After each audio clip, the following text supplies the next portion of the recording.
नमस्कार।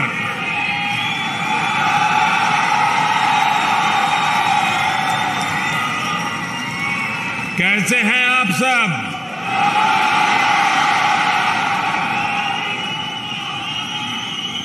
मुझे बताया गया कि आप में से कई लोग आज बहुत दूर दूर से लंबा सफर तय करके यहां आए हुए हैं। मैं आप सभी में भारत की संस्कृति, एकता और बंधुत्व के भाव का दर्शन कर रहा हूं।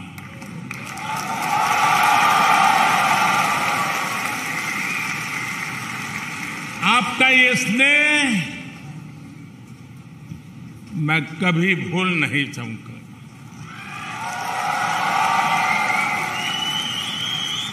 आपके इस प्यार के लिए, इस उत्साह और उमंग के लिए मुझे पूरा विश्वास है जो लोग हिंदुस्तान में इन खबरों को देखते होंगे उनका भी सीना गर्व से भर गया होगा।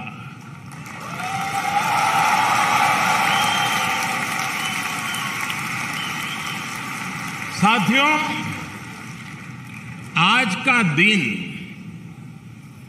एक और वजह से भी जाना जाता है। आज 26 जून है।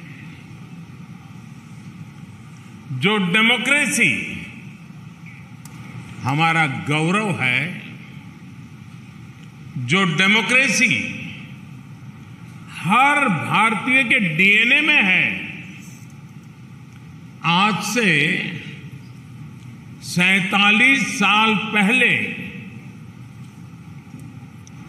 इसी समय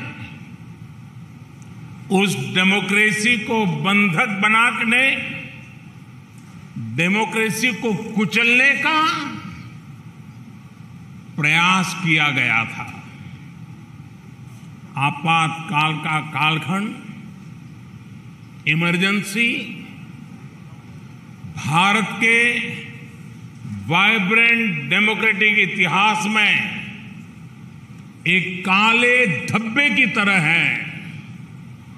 लेकिन इस काले धब्बे पर सदियों से चली आ रही लोकतांत्रिक परंपराओं की श्रेष्ठता भी पूरी शक्ति के साथ विजयी हुई। लोकतांत्रिक परंपराएं इन हरकतों के लिए भारी पड़ी है। भारत के लोगों ने लोकतंत्र को कुचलने की सारी साजिशों का जवाब लोकतांत्रिक तरीके से ही दिया। हम भारतीय कहीं भी रहें, अपनी डेमोक्रेसी पर गर्व करते हैं।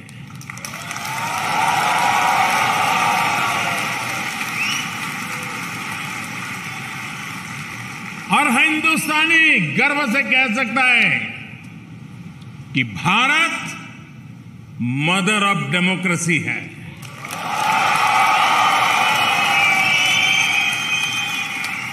लोकतंत्र का हजारों वर्षों का हमारा इतिहास आज भी भारत के कोने कोने में जीवंत है।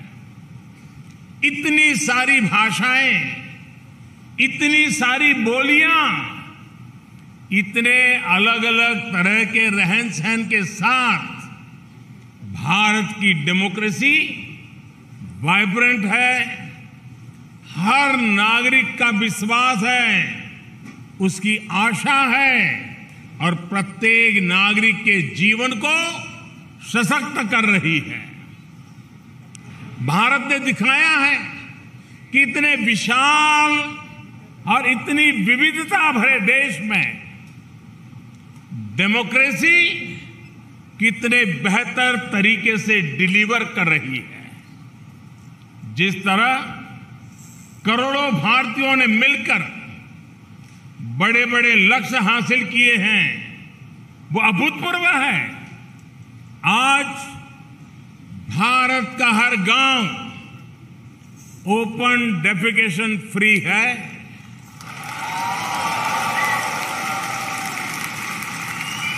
आज भारत के हर गांव तक बिजली पहुंच चुकी है।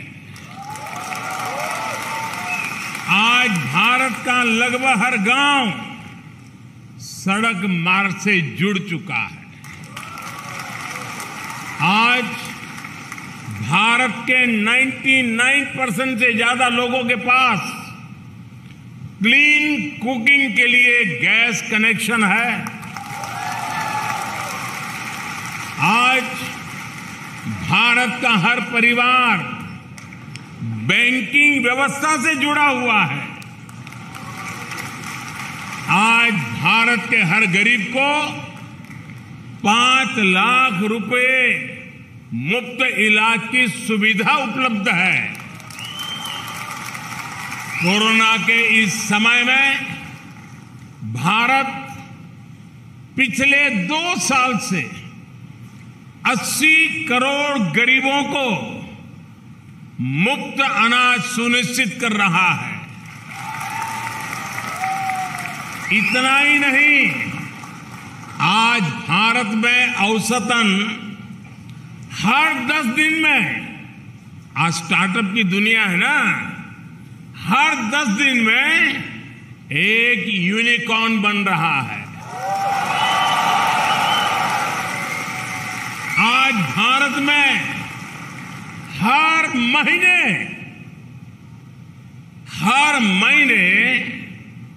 एवरेज औसतन 5,000 पेटेंट फाइल होते हैं। आज भारत हर महीने एवरेज औसतन 500 से अधिक आधुनिक रेलवे कोच बना रहा है। आज भारत हर महीने एवरेज औसतन 18 लाख घरों को पाइप वाटर सप्लाई से जोड़ रहा है, नल से जल। भारतीयों के संकल्पों की ये सिद्धियों की लिस्ट बहुत लंबी है। मैं अगर बोलता जाऊंगा तो आपके डिनर का टाइम हो जाएगा।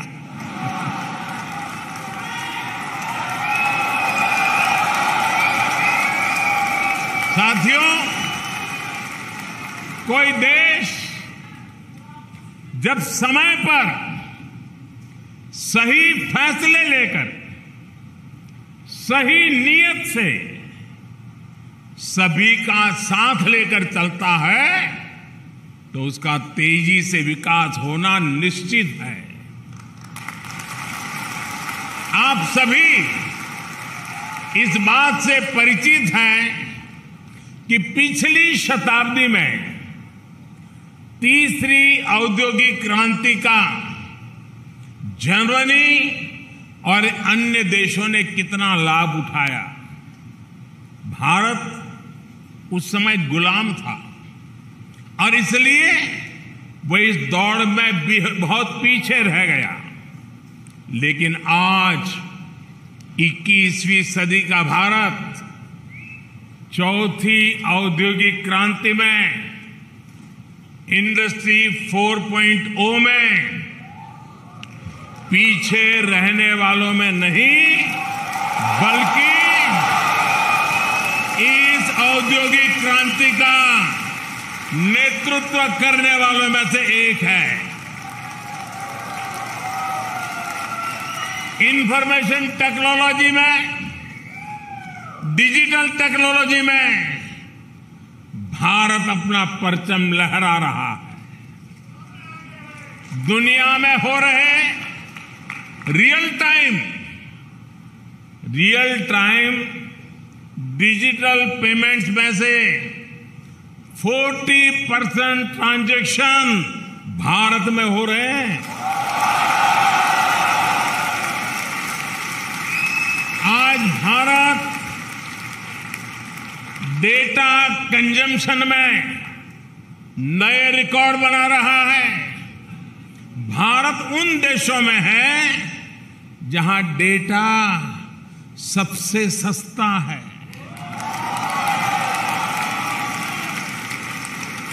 इक्कीसवीं सदी के नए भारत में लोग जितनी तेजी से नई टेक्नोलॉजी अपना रहे हैं वो किसी को भी हैरान कर सकती है। कोरोना वैक्सीन लगवाने के लिए वैक्सीनेशन सर्टिफिकेट पाने के लिए बनाए गए कोविन पोर्टल पर करीब 110 करोड़ रजिस्ट्रेशन हुए हैं।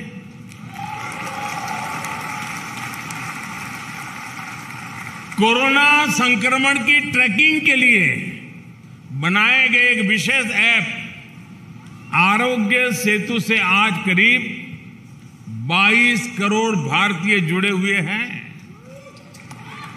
सरकार द्वारा खरीदारी करने के लिए बनाए गए गवर्नमेंट ई मार्केट प्लेस यानी जेम से करीब 50 लाख विक्रेता सेलर्स जुड़े हुए हैं।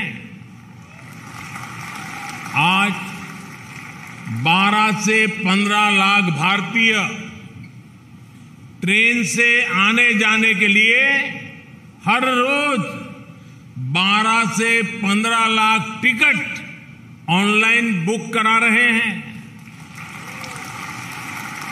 आज भारत में ड्रोन टेक्नोलॉजी का जिस तरह इस्तेमाल हो रहा है वो अभूतपूर्व है। आप जानकर के हैरान रह जाएंगे कि अब देश के अनेक क्षेत्रों में ड्रोन से फर्टिलाइजर को छिड़काव होने लगा है। भारत में सरकार ने एक योजना शुरू की है, स्वामित्व योजना। इस योजना के तहत देश के लाखों गांवों में जमीन की मैपिंग, घरों की मैपिंग का काम ड्रोन ही कर रहे हैं। इस अभियान के द्वारा करोड़ों नागरिकों को प्रॉपर्टी सर्टिफिकेट दिए जा रहे हैं। प्राकृतिक आपदाओं के समय, राहत और बचाव के समय भी ड्रोन टेक्नोलॉजी का इस्तेमाल भारत में लगातार बढ़ रहा है। साथियों, आज का भारत होता है, चलता है, ऐसे ही चलेगा।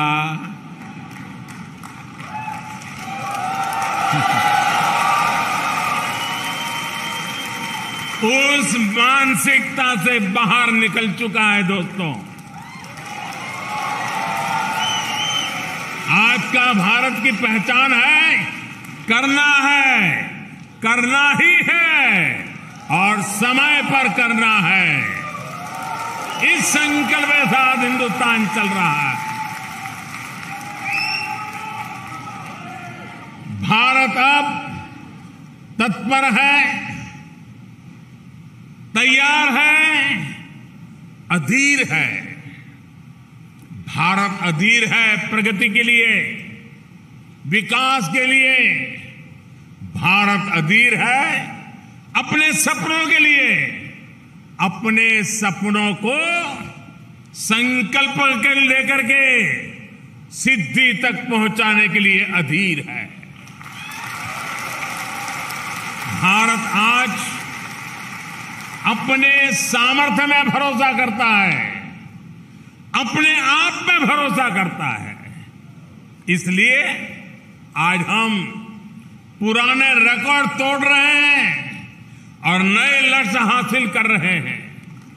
आप किसी भी क्षेत्र में देखिए, मैं उदाहरण देता हूं आपको।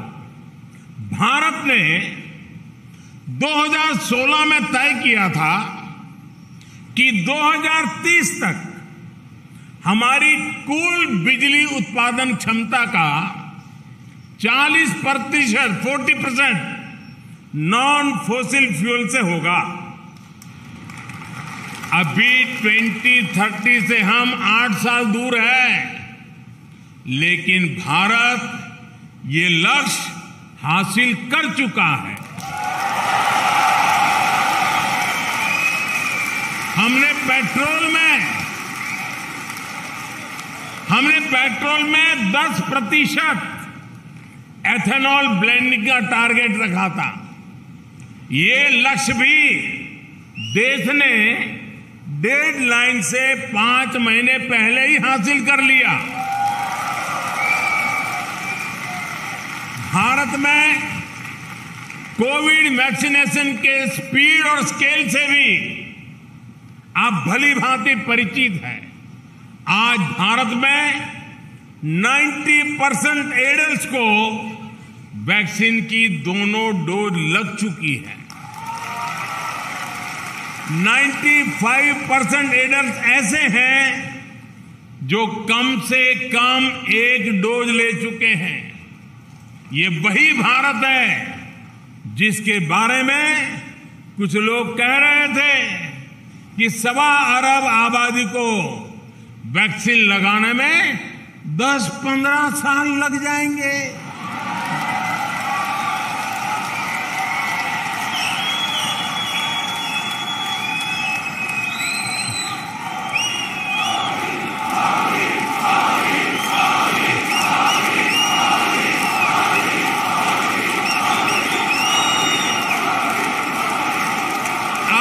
जब मैं आपसे बात कर रहा हूं तो भारत में वैक्सीन डोज का आंकड़ा 196 करोड़ यानी 1.96 बिलियन को पार कर चुका है। मेड इन इंडिया वैक्सीन ने भारत के साथ ही दुनिया के करोड़ों लोगों की कोरोना से जान बचाई है। साथियों, मुझे याद है कि साल 2015 में जब मैं जर्मनी आया था तो स्टार्टअप इंडिया अभियान एक आइडिया के स्तर पर था, शब्द कान पे पड़ते थे। तब स्टार्टअप वर्ल्ड में भारत का कोई नाम निशान नहीं था, कोई जानता ही नहीं था। आज भारत में दुनिया का तीसरा सबसे बड़ा स्टार्टअप इकोसिस्टम है। एक समय था जब भारत साधारण से साधारण स्मार्टफोन भी बाहर से मंगाता था। आज भारत दुनिया का दूसरा सबसे बड़ा मोबाइल फोन मैन्युफैक्चरर है और अब भारत में बने मोबाइल दुनिया भर में जा रहे हैं।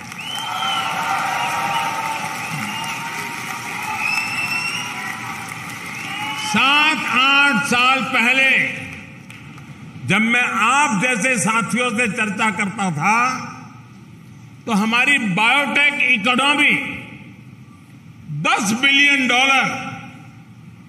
यानी 75,000 करोड़ रुपए की हुआ करती थी। आज ये 8 गुना अधिक बढ़कर $80 बिलियन यानी 6 लाख करोड़ रुपए को पार कर चुकी है। साथियों,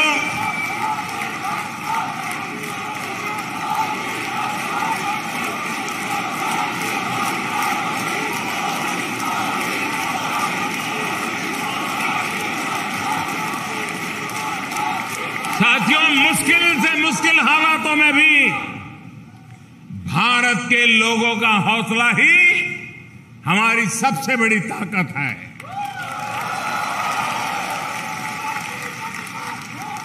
साथियों, पिछले साल हमने अब तक का हाईएस्ट एक्सपोर्ट किया है। ये इस बात का सबूत है कि एक और हमारे मैन्युफैक्चरर्स नए अवसरों के लिए तैयार हो चुके हैं, वहीं दुनिया भी हमें उम्मीद और विश्वास से देख रही है। बीते ही वर्ष भारत ने $111 बिलियन यानी 8,30,000 करोड़ रुपए के इंजीनियरिंग गुड्स का एक्सपोर्ट किया है। भारत के कॉटन और हैंडलूम प्रोडक्ट्स के निर्यात में भी 55% की बढ़ोतरी हुई है। भारत में मैन्युफैक्चरिंग को बढ़ाने के लिए सरकार ने करीब 2 लाख करोड़ रुपए की production link incentive PLI scheme भी शुरू की है। अगले साल हम अपने एक्सपोर्ट टारगेट को और भी बढ़ाना चाहते हैं और आप लोग इसमें काफी मदद भी कर सकते हैं। इसी तरह हमारा FDI इनफ्लो, विदेशी निवेश भी साल दर साल नए रिकॉर्ड बना रहा है। साथियों, जब किसी देश के नागरिक सबका प्रयास की भावना के साथ, जन भागीदारी की भावना के साथ राष्ट्रीय संकल्पों को सिद्ध करने में जुट जाते हैं, तो उन्हें दुनिया की बड़ी बड़ी शक्तियों का भी साथ मिलने लग जाता है।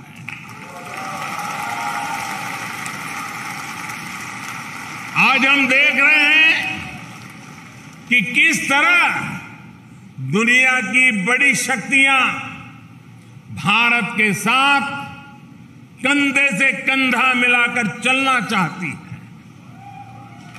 अपने देशवासियों की संकल्प शक्ति से आज भारत प्रगति के पथ पर निरंतर आगे बढ़ रहा है। हमारे लोगों के संकल्पों से, उनकी भागीदारी से भारत के प्रयास आज जन आंदोलन बन रहे हैं। यही जो मुझे देश के भविष्य के लिए आश्वस्त करता है, भरोसा देता है।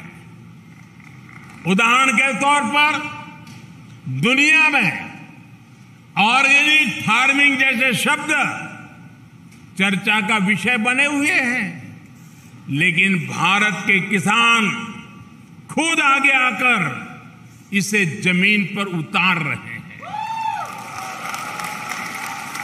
इसी तरह क्लाइमेट चेंज आज ये भारत में केवल सरकारी पॉलिसीज का मुद्दा नहीं है। भारत का युवा ईवी और ऐसी ही दूसरी प्रो क्लाइमेट टेक्नोलॉजी में इन्वेस्ट कर रहा है। सस्टेनेबल क्लाइमेट प्रैक्टिसेस आज भारत के सामान्य से सामान्य मानवी के जीवन का हिस्सा बन रही है। 2014 तक भारत में खुले में शौच एक बड़ी समस्या थी, लेकिन हमने देश में 10 करोड़ से ज्यादा शौचालय बनवाए। आज स्वच्छता भारत में एक जीवन शैली बन रही है। भारत के लोग, भारत के युवा देश को स्वच्छ रखना अपना कर्तव्य समझ रहे हैं। आज भारत के लोगों को भरोसा है कि उनका पैसा ईमानदारी से देश के लिए लग रहा है, भ्रष्टाचार की भेंट नहीं चढ़ रहा है। और इसलिए देश में टैक्स कंप्लायंस तेजी से बढ़ रही है। ये किसी कानूनी प्रक्रिया के कारण नहीं है, बल्कि स्वतः स्वतः स्फूर्त जागरण से हो रहा है। दोस्तों, साथियों, हम सभी भारतीय इस साल अपनी आजादी के 75 वर्ष का पर्व मना रहे हैं, अमृत महोत्सव मना रहे हैं। आजादी के 75वें वर्ष में भारत अभूतपूर्व इंक्लूसिवनेस और इससे प्रोत्साहित होने वाली करोड़ों एस्पिरेशंस का गवाह बन रहा है। भारत आज अभूतपूर्व संभावनाओं से भरा है।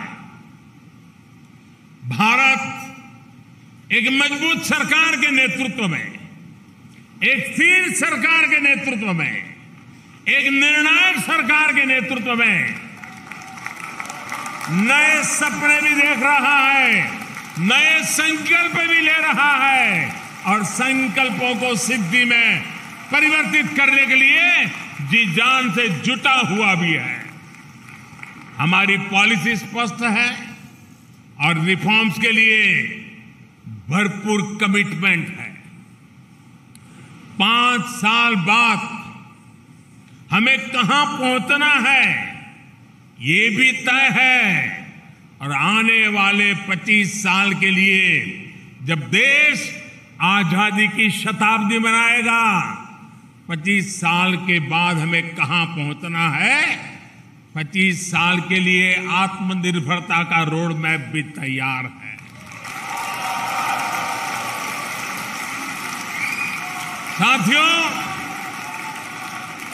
वो दिन चले गए, साथियों वो दिन चले गए जब दुनिया में कुछ होता था तो हम रोना रोते थे। भारत आज वैश्विक चुनौतियों का रोना रोने वाला देश नहीं है, बल्कि भारत आज आगे बढ़कर इन चुनौतियों का समाधान दे रहा है। Coalition for disaster resilience fund CDRI के माध्यम से हम पूरी दुनिया को आपदाओं से लड़ने में सक्षम बनाना चाहते हैं। आज हम इंटरनेशनल सोलर अलायंस के जरिए दुनिया भर के देशों को एक मंच पर ला रहे हैं ताकि सस्ती और एनवायरमेंट फ्रेंडली एनर्जी का लाभ दुनिया को दे सके। वन सन, वन वर्ल्ड, वन ग्रिड, ये सपना हमने दुनिया के सामने रखा है। इसके लाभ भारत ने बीते 8 वर्ष में खुद अनुभव भी किए हैं। भारत में सोलर पावर की रिकॉर्ड कैपेसिटी तो बिल्ड हुई है, ये 2-2.5 रुपए प्रति यूनिट के हिसाब से उपलब्ध है। ग्रीन हाइड्रोजन को लेकर भी जिस स्केल पर भारत काम कर रहा है, जर्मनी जैसे मित्र देशों के साथ साझेदारी कर रहा है, तो उसमें भी मानवता का ही हित है। भारत में WHO centre for traditional medicine स्थापित होने से भारत दुनिया की प्राचीन चिकित्सा पद्धतियों का ग्लोबल सेंटर भी बन रहा है। साथियों, योग की ताकत क्या है ये तो आप भली भांति जानते हैं। पूरी दुनिया को नाक पकड़वा दिया है। साथियों, आने वाली पीढ़ियों के लिए आज का नया भारत नई विरासत बनाने पर काम कर रहा है। नई विरासत बनाने के इस अभियान की सबसे बड़ी ताकत है हमारे नौजवान है, हमारा यूथ है। भारत के युवाओं को सशक्त करने के लिए 21वीं सदी की पहली एजुकेशन पॉलिसी लेकर हम आए हैं। पहली बार भारत में मातृभाषा में डॉक्टरी और इंजीनियरिंग की पढ़ाई तक का विकल्प दिया जा रहा है।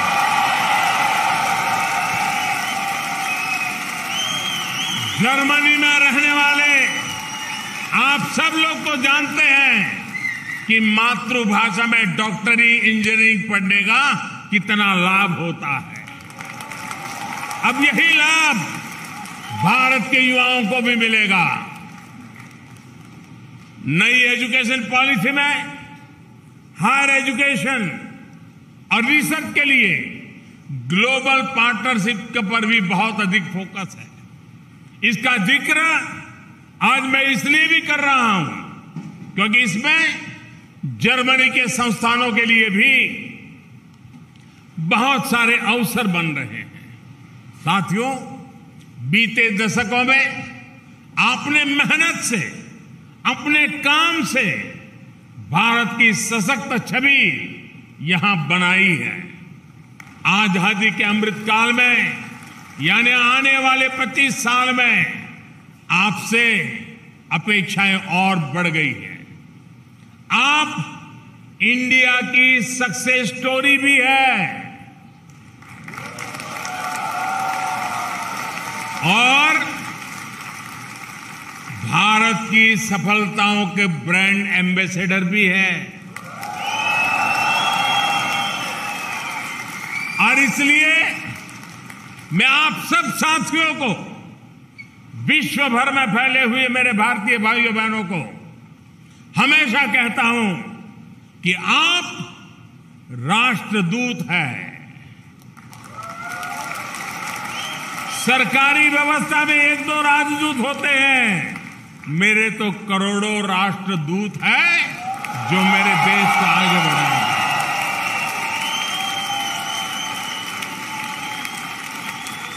साथियों, आप सबने जो प्यार दिया, जो आशीर्वाद दिए, जो उत्साह और उमंग के साथ इतना बड़ा शानदार कार्यक्रम बनाया, आप सबको मिलने का मुझे मौका मिला, इसलिए मैं एक बार फिर आप सभी का बहुत बहुत आभार व्यक्त करता हूं।